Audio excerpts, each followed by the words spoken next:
It's my pleasure today to introduce our speaker, Carol Seet. Carol lives in the city and is the manager of a firm of accountants who are also in the city, and she became interested in macular degeneration as a result of her father having it, and decided to help the society by giving talks. So please welcome Carol Seet.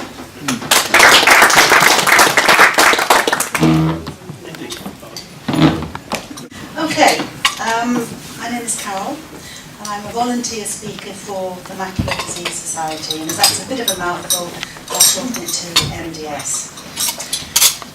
I'll spend the next 20 minutes or so talking to you about three things, and after which I will happily try and answer some questions, and if I don't know the answers, as I say, I know a man who does. And I split my talk into three areas. What is macular degeneration? How can it affect everyday life? Is there anything we can do to protect ourselves? And how do we know if we have it? The second area is, what is the Macular Disease Society? How can it be of help? What support can it give in the event that you are diagnosed with this problem? And how we can all work together to ensure better awareness of this condition and therefore to help those who are affected. So I'm going to start with some information about macular disease itself. And it's a term for a medical condition that leads to loss of central vision due to damage to the macula. Now, I have brought a little diagram along, and the macula is about 5 millimetres in size. It's absolutely tiny, and it's just there. So it's not something you probably knew you had, but it is the thing that causes the problem. And it's a tiny part of the eye, and the cells of which detect light and send images to the brain of what it is that we're looking at. And its degeneration it's the most common cause of visual impairment in the UK, and at the moment it affects about 500,000 people, so it's quite a lot. Now, while it can occur in younger people from school age onwards, in the form of a juvenile macular dystrophy, it's rare, and so macular disease is more commonly affects from people aged 60 onwards. And when it occurs in the old age group, it is called age-related macular degeneration, or AMD, and that's what I'm going to talk to you about today. Now, I don't want to get too technical about the disease, and it is quite complicated, but the two areas you might have heard about, or the two types, are wet macular and dry macular. So the wet macular is so called because tiny abnormal blood cells grow behind the retina and towards the macula. And these leak blood or fluid which scars the macula, and it leads to quite a rapid loss of central vision. And the condition can develop very quickly, so fast referral for treatment should be done pretty immediately. And unfortunately, at the moment, there is no cure for the wet macula. For dry macula, it is a gradual deterioration of the macula, and usually over many years. And in dry, the cells of the macula die off, but they don't regenerate. Hence, of course, we're all getting that a little bit older.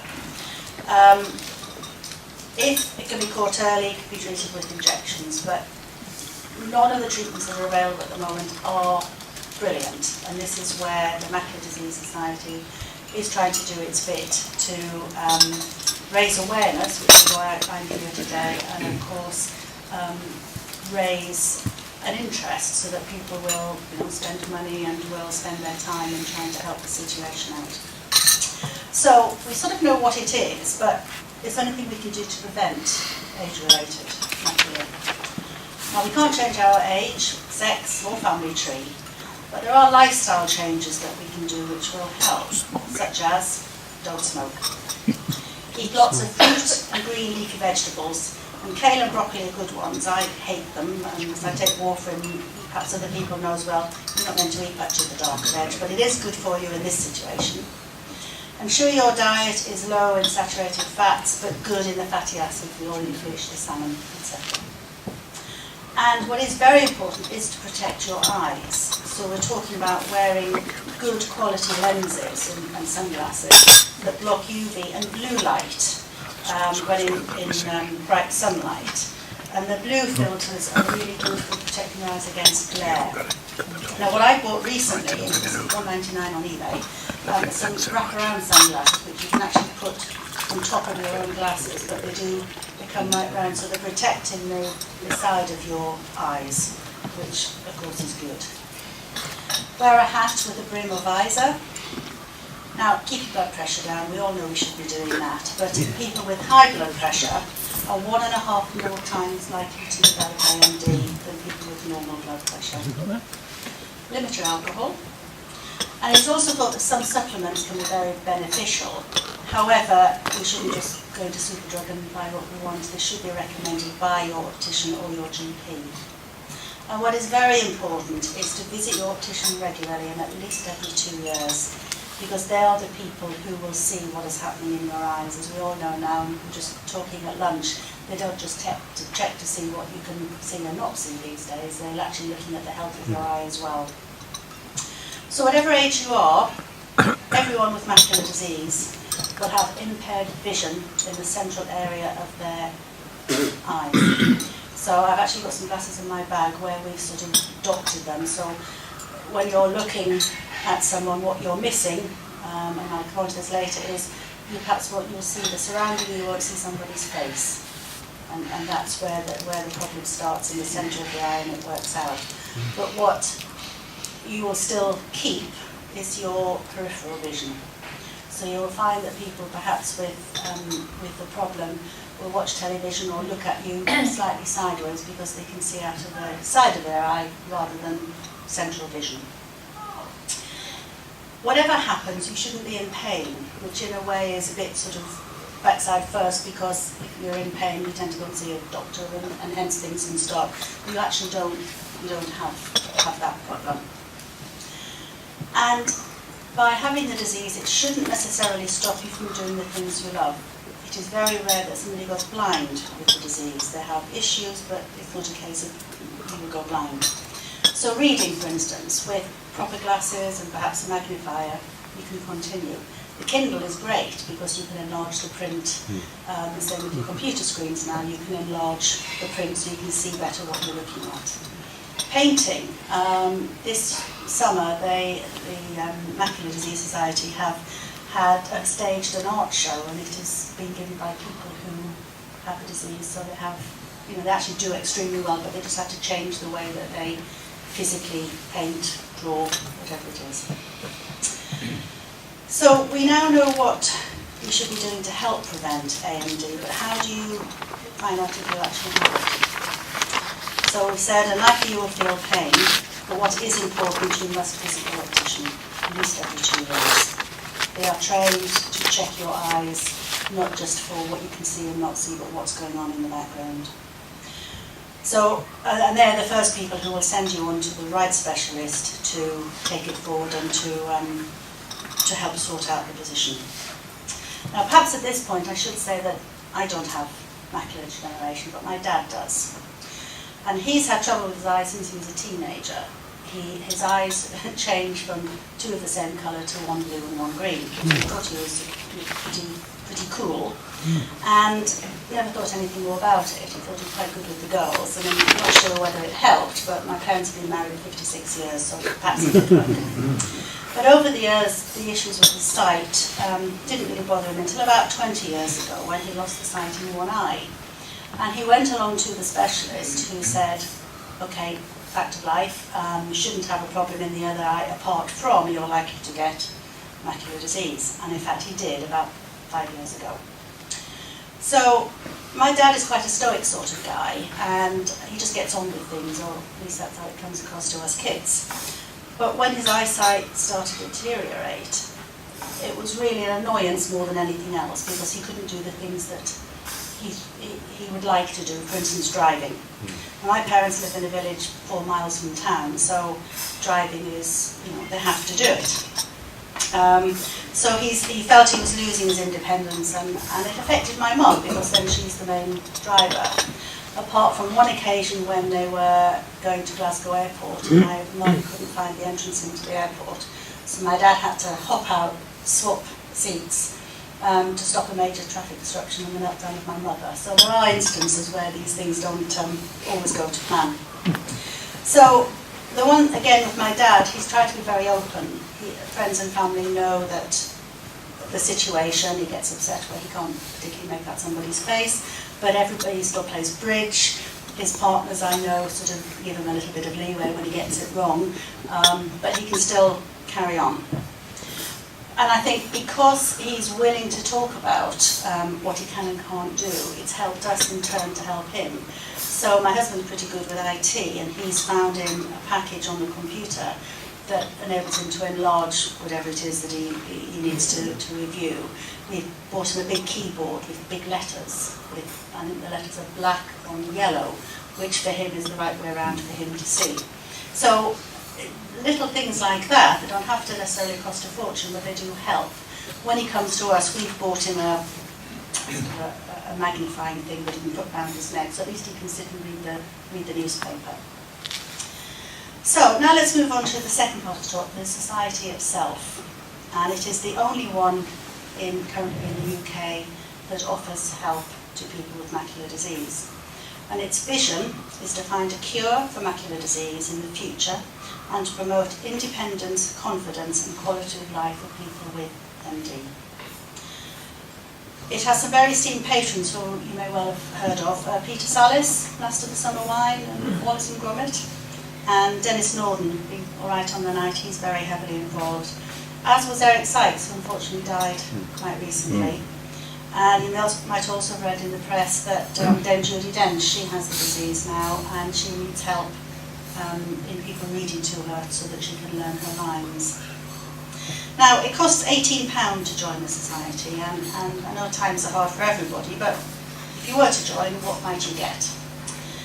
Well, first and foremost, if you have AMD, you'll receive support from an organisation, the only organisation that knows what is happening and can help. And if you don't have AMD, you'll be helping support the society in its work. Now, the annual membership fee of £18 contributes towards a whole host of things, and I'm not really explaining the £18, I just want you to understand what the society does, as well as 24 people in the background working away, all the leaflets and the internet and everything else. But what it goes towards is funding research and medical trials, and that's something really big that they do. And over the past 10 years, £1.5 million has been donated by the society. For example, recently 100,000 was given to a project on stem cell research, which we were talking about and saying that's sort of the way to go these days, and Moorfields Hospital are working on that. It goes towards providing a regular magazine in large print or CD, which keeps members abreast of up-to-date information, and the magazine is free to members. It goes towards providing information leaflets on all sorts of topics, like getting a diagnosis and driving, and again, these leaflets are free to members. It helps provide a telephone helpline for 24 hours a day for anybody that has an issue and is concerned. It goes towards training qualified counsellors who give support and advice. Many find it difficult to come to terms with macular disease, and they need some counselling service, and that's given free of charge. It goes towards providing a life coach who can probably be described as a sounding board or a motivator, and they will work with an individual over, say, 4 weekly sessions, just to give them that extra bit of personal support in their own personal situation.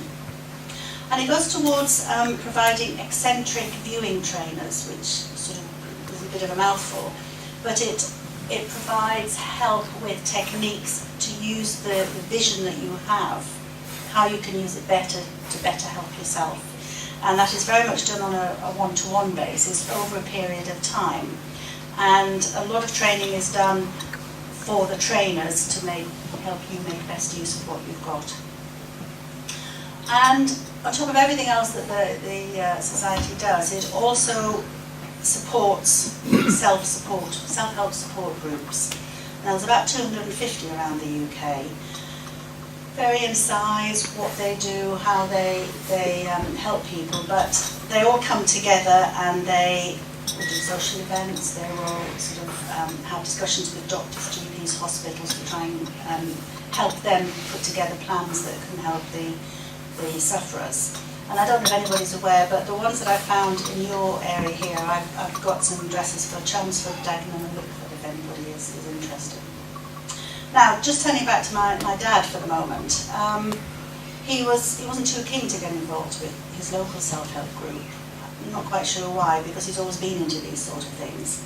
So what I did, I became a member of the society and I got the magazine and I passed it on to my dad. And my mum was actually more interested than he was because she was an ex-nurse, so she could understand and actually quite appreciate what the information that was in the magazine. My brother did the same, so in the end Dad was sort of pushed towards joining the society. Well, best thing he's ever done. He's made some friends, he's got support which has helped him individually, and they've even asked him to be treasurer now, so he's got himself an extra job. So to my final point, what can we all do about getting macular disease and information out to everyone? We all know about blindness, cataracts, replacement lenses. In fact, I've noticed at the TV at the moment, we are constantly bombarded about no need to wear glasses ever again. And the words macular degeneration mean nothing to an awful lot of people. So it doesn't seem right that individuals, and the majority of whom do tend to be elderly, it's how the disease affects people, and they might have to come to terms with other ailments, and now to have to contend with the fact that their sight is failing is not very nice. And an elderly lady I was talking to not so long ago, she'd been told by her GP, you have macular disease, nothing you can do. Well, she was devastated. She'd recently lost her husband. I thought, well, now what do we do? And she was put in touch with her local self-help group, and she's a totally different lady. It really has helped her turn bad news into perhaps not quite so bad news. So to come back to my question, what can we do? Talk to people. Tell them what you know about MD. Look on the website, get more information if you're interested. Look out for events in your area. Badge your GP, your optician. Now my doctor's surgery is right next door to Moorfields Eye Hospital, and I went there a couple of weeks ago. And as you do, you're waiting in the surgery, and I looked around, and there wasn't one leaflet about macular degeneration. So I contacted the society, and they sent me a couple of huge bundles, and I've taken them in, and they're there. So if that surgery can't, put out their information right next door to Moorfields, I'm not sure, what we're meant to do.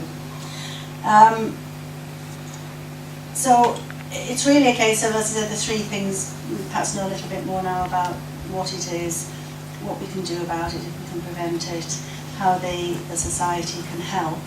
And I'm hoping that's been of help to you, and please do ask some questions if you have any.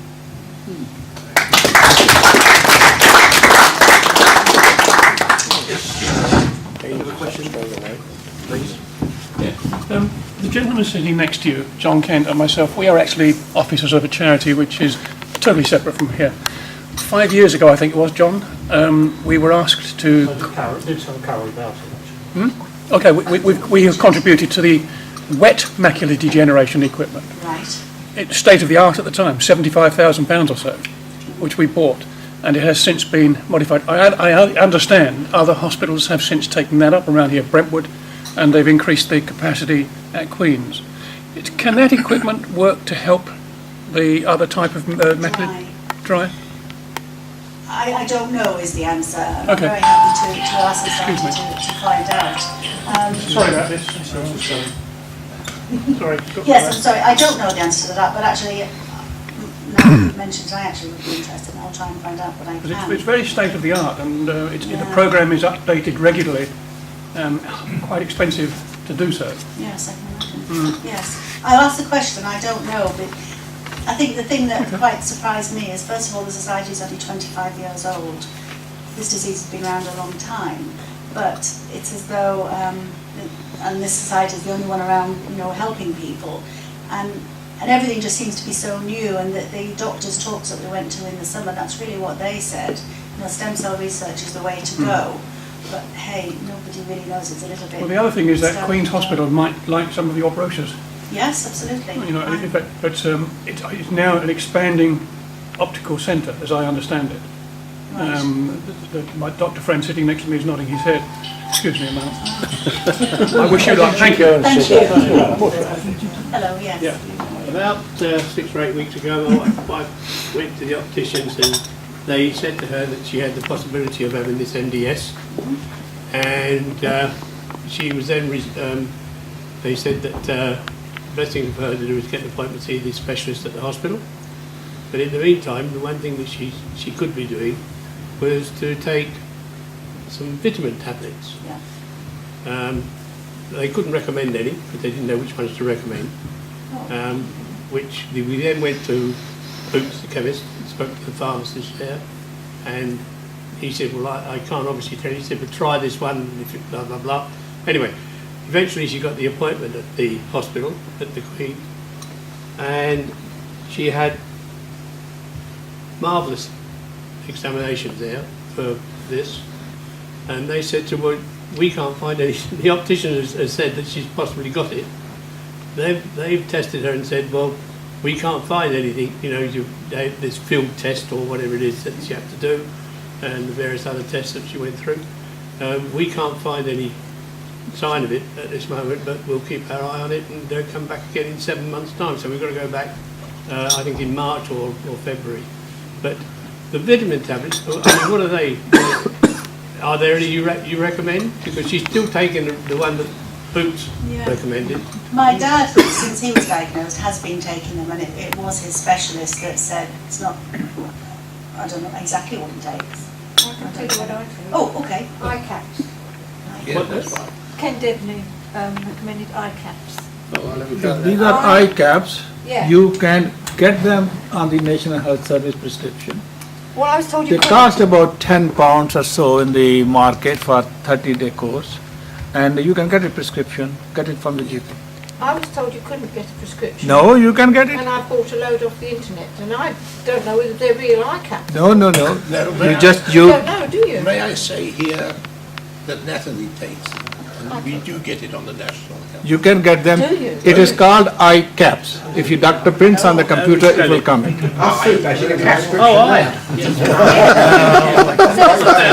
All I can say is that my dad actually takes a spray, it's a vitamin spray, Yeah. but that's come from his consultant. The only thing that we've been told by the society is that really it isn't a case of going into Boots and thinking, well, they look quite good and reasonable, I'll have those. Somebody should be saying, take these or those. Yeah, well, they said they couldn't recommend, but they had some there, and they said, well, try this, and if they worked, fine. But how do you, I mean, this was before she saw the specialist. Right. How the hell does she know whether that vitamin is the right one? She's only going on the recommendation of the pharmacist. I think at the end of the day, I mean, your body will get rid of the vitamins if you can't do anything with them, so I don't think it's going to do her any harm. But I suppose the other thing is, if you're going to be taking something, you want to know that it's The right one. worthwhile. Yeah. Right I one, think yes. there are two chemicals in this eye cap. They've got all the supplements, and then they say added so and so and so and so. I can't remember. I should have got I've it taken with a me. note then. She can, But that's what Ken Debney Yeah. advised me. It's called lutein, Oh, that's lutein and something else, wasn't there? mostly lutein. Is it lutein? Yeah, the other particular drugs that there's been a lot you might have read about, one is Avastin and one is Lucentis.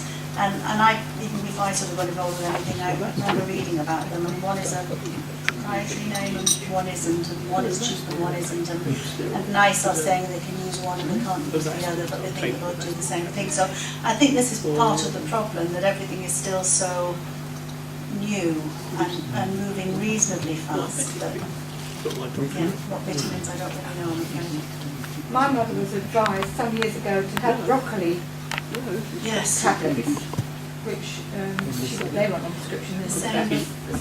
Dark green veg is supposed to be good. Can I ask you a question? Is it hereditary? No. So because my person is down with Cholesterol. And also if you get it in one eye, doesn't mean to say they'll get it in both. sorry, I beg your pardon. Do you have any more questions?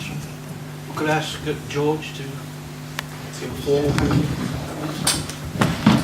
thank you, Carol, for given us some interesting facts about this disease.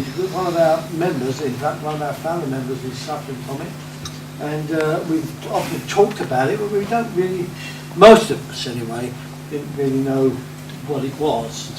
And so you've opened our eyes, as it were, to this disease, and lots of good advice too. I mean, all the diet things and the things you shouldn't. I didn't like the alcohol bit. No, I know, but it's just that healthy living yes, back again, isn't it? but everything else seemed okay.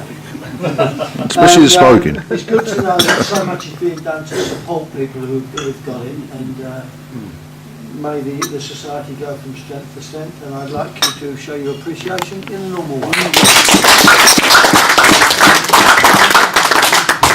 I have left some leaflets here, please do take them. The website is actually very good, but these leaflets will probably be helpful as well.